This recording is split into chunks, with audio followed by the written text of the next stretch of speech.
मुस्लिम अकलियत की आबादी 17% है, यादव भाइयों की आबादी 14% है। कितनी है? मुस्लिम अकलियत की 17%। हमको बोलते रहो वोट काटने आए हम किसी के एजेंट बन के आए हैं। मैं यादव भाइयों को सलाम करता हूं, वो 17% है, मगर तुमको मालूम बिहार की असेंबली में उनके कितने विधायक हैं? मालूम आपको? बिहार के विधानसभा में हमारे यादव भाइयों के कितने विधायक जीत कर जाते हैं? आपको मालूम कितने मुस्लिम अकलियत जीत के जाते हैं? मैं बहादुरगंज की जनता से, बिहार की जनता से मेरा एक सवाल है, आपको मालूम कि हमारे यादव भाई 14% है,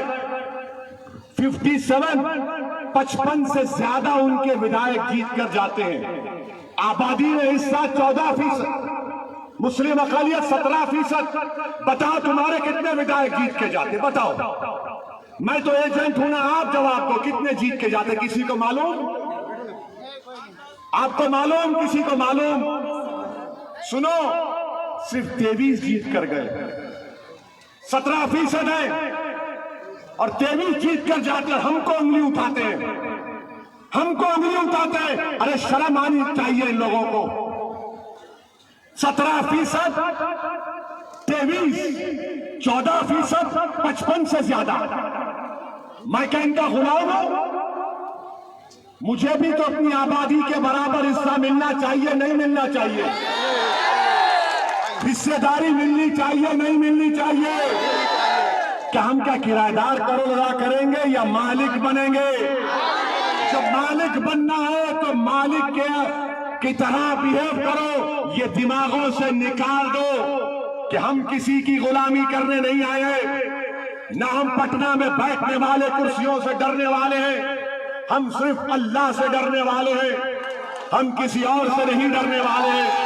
हाँ, जो हमारे बड़े और बुजुर्ग हैं उनकी इज्जत करेंगे, अखलाक से पेश आएंगे। मगर अगर कोई कहेगा कि मैं तुम्हारा बड़ा हूं, मुझसे डरो, मैं कहूंगा नहीं डरता हूं, मैं तुमसे नहीं डरता हूं तुमसे। चाहे मेरी इस राह में हमारी जिंदगी चले जाए, मगर डरना है तो रब्बे करीम से डरना है। इनका मिजाज क्या है कि हमसे डरो, हमारे फेंके हुए टुकड़ों पर जिंदगी गुजारो और हमारी गुलामी करो। ये मेरा मिजाज नहीं है मेरे भाई।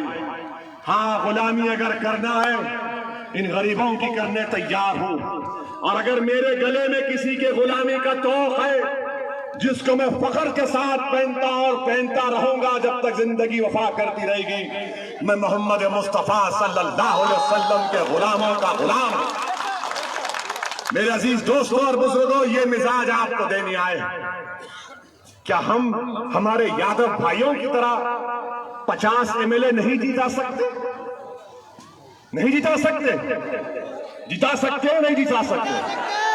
डरिए मत, खुल के बोलिए, जोर से बोलिए, पूरी ताकत से बोलिए, पूरी शिद्दत से बोलिए, इतना जोर से बोले कि पटना में बैठने वालों को मालूम हो जाए कि बहादुरगंज की जनता खड़ी हो गई है।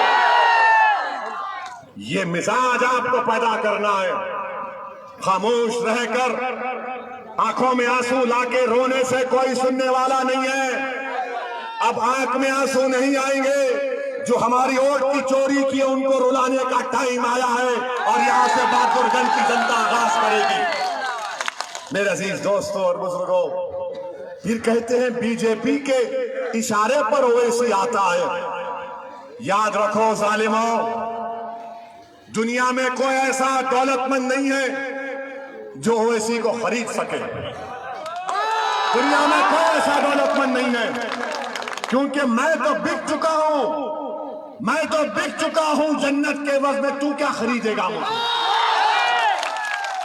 हाँ, जो बिकने तैयार है वो बिकते हैं जिन्होंने बहादुरगंज की जनता को गरीब बना दिया।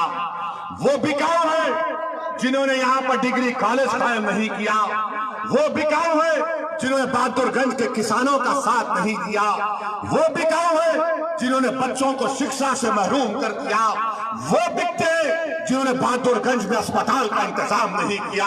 अरे हम तो वो है कि अगर वक्त का फिरौन और नमरूद भी होगा तो हम अपनी सुन्नत को अदा करेंगे और मजलूमों की आवाज बनेंगे।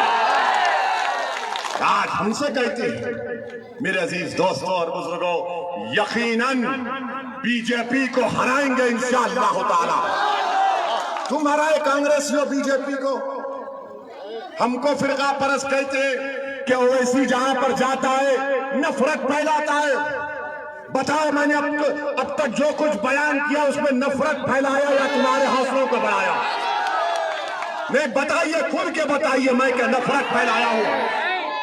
मेरे अजीज दोस्तों और बुजुर्गों, ये कहते हैं कि ओवैसी जहां जाता है बीजेपी को जिताता है। अरे हैदराबाद और तेलंगाना में हमारे कितने एमएलए? 7 एमएलए। हैदराबाद में हमारे इसके 7 एमएलए, कोई मिनिस्टर नहीं है।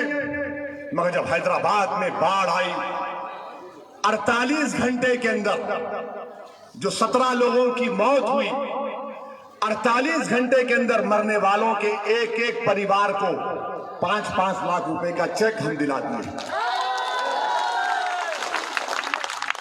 हमारे हैदराबाद के कॉर्पोरेटर्स हैं, यहां पर एमएलए बलाला साहब हैं, ये आइए, मलकपेट के एमएलए हैदराबाद के। आपको मालूम है उन्होंने क्या किया?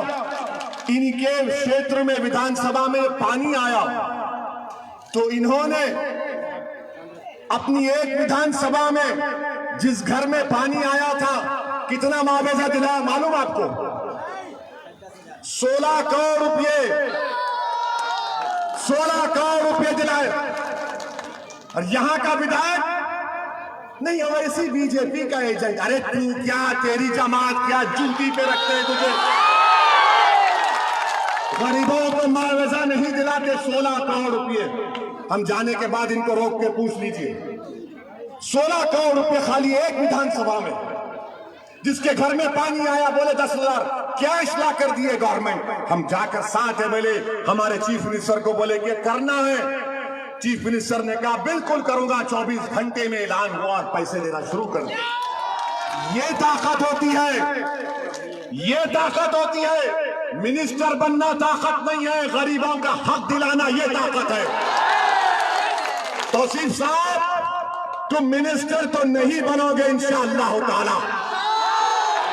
मेरा अंजर नहीं, इस बहादुरगंज की जनता का विधायक बनेगा और अल्लाह उसको मंत्री से ज्यादा इज्जत से नवाजेगा।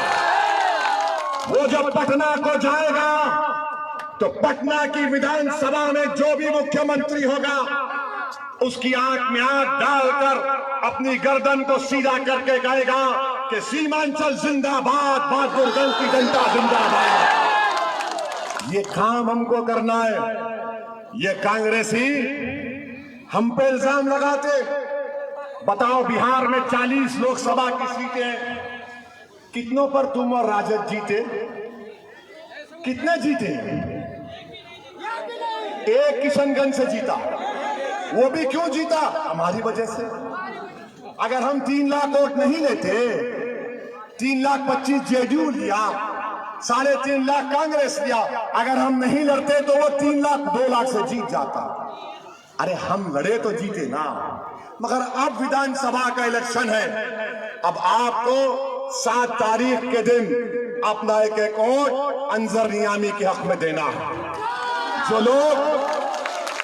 लोग 20 साल से आपके वोट की चोरी कर रहे हैं, जो लोग 20 साल से हमारे बच्चों को शिक्षा से महरूम करके रख दिए, जो लोग 20 साल से हमारी मां और बहनों को अस्पताल से महरूम करके रख दिए, मैं बहादुरगंज की जनता से और सीमांचल की जनता से अपील कर रहा हूं कि 7 तारीख के दिन एक जख्मी शेर और शेरनियों की तरह पोलिंग बूथ को जाइए।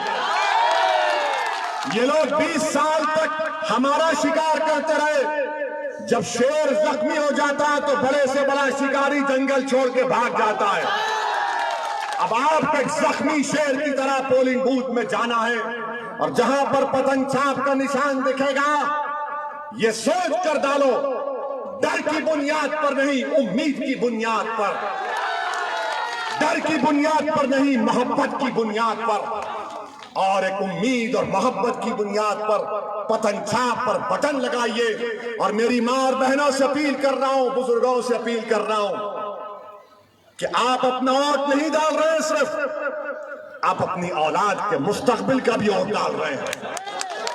मेरे बुजुर्गों, मेरी मां और बहनों, याद रखो, जब आप वोट डालने जाएंगे तो सिर्फ आपका वोट नहीं, ये मासूम बच्चों के मुस्तकबिल का वोट डाल रहे हैं आप, इन मासूम बच्चों को अच्छी राह दिखाने के लिए। इसलिए हम आपसे अपील कर रहे हैं कि 7 नवंबर के दिन आपको अपना एक वोट मजलिस के उम्मीदवार को कामयाब करना है। और आखिर में, क्योंकि जज्बाती गुफ्तगू हुई, थोड़ा टेम्परेचर कम कर देते हैं। लॉकडाउन में हमारे बच्चे किशनगंज में फंस गए तो हमारे प्रवासी मजदूरों ने फोन लगाया था तौसीफ साहब को, फोन लगाया था उनको। तो तौसीफ साहब के फोन से आवाज आई, आप जिस नंबर से संपर्क करना चाहते हैं वो इस समय उपलब्ध नहीं है। लगाया था ना फोन, लगाया था ना। तो तौसीफ साहब के फोन से, जो हमारा बच्चा प्रवासी मजदूर क्वारंटाइन में था, फोन आया तौसीफ साहब, तो फोन से आवाज आई, आप जिस नंबर से संपर्क करना चाहते हो उस समय उपलब्ध नहीं है। अब जब हमने हमारे शेर को खड़ा कर दिया, जब हम खुद आ गए आपके दरमियान में और आपका हमारा कनेक्शन बढ़ चुका है अल्हम्दुलिल्लाह, तो अब मजलिस की कामयाबी को यकीनी देखते हुए तौसीफ साहब आपको फोन लगा रहे हैं, आपको फोन लगा रहे हैं। तो आपके फोन से क्या आवाज जारी है मालूम आपको मालूम? आपके फोन से आवाज जारी है तौसीफ साहब को कि जिस व्यक्ति को आपने कॉल किया है वो अभी दूसरी लाइन पर ओवैसी के साथ व्यस्त है। तो ये काम आपको करना है, आपका हमारा कनेक्शन जिंदगी भर रहेगा इंशाअल्लाह ताला। दुनिया की कोई ताकत इस रिश्ते को नहीं तोड़ सकती, ना तोड़ेगी इंशाअल्लाह ताला। अस्सलाम वालेकुम व रहमतुल्लाहि व बरकातहू।